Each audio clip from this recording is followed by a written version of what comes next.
Эхний ээжинд 25 онд бид нар эхний үйлдвэрийн модуль буюу 100 мянган хөх нүүрс боловсруулах үйлдвэр эхний модуль ашиглалтанд оруулна гэсэн төлөвлөгөөтэй байна.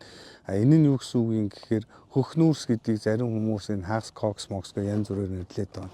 Та бид нар одоо ингээд өнөөдөр утааны асуудал их хурцаар тавигдаад хүмүүс энэ нөгөө хөгжилтэй орнууд хэрэгэлдэг, энэ солонгос хэрэгэлдэг тэр нэг утааг төлш нүүрс махширдаг зүйл нь шүү дээ. Тэрий чинь хөх нүүрс гэж нэрлэдэг байна. Тэгэхээр дүнгэж бид нар жишээлбэл Багнуур дээр ирж ижил нөгөө Улаанбаатарын утаач ингэж эндээс одоо жишээ нь харагдахгүй болж шүү дээ тий.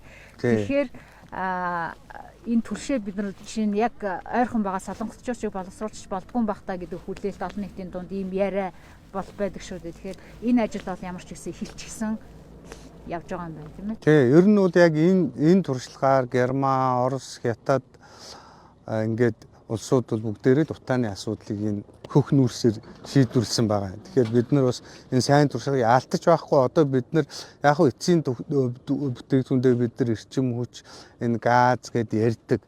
Манай энэ нүүрс химийн үйлдвэр өөрөө бас газ нүүрсийг газ болох тэр 3 дугаар шатны үйлдвэрлэл бас ашиглалтанд орно. Гэхдээ энэ бүх үйлдвэрлэлүүдийг ашиглалтанд оруулаад энэ дид бүтц өөрөө олон нийтийн хэрэглээнд ортлоо бол үнэхээр бас их цаг хугацаа шаардна. Хамгийн түрүүл бид нар одоо энэ шууд 100хан тэгээд төлж байгаа энэ төлснийхээ чанарыг эрс сайжруулахгүйгээр бид нар утааны асуудлыг богино хугацаанд шийдвэрлэх үнэхээр боломжгүй. Урт хугацаанд бол мэдээж маш олон шийдэл байгаа.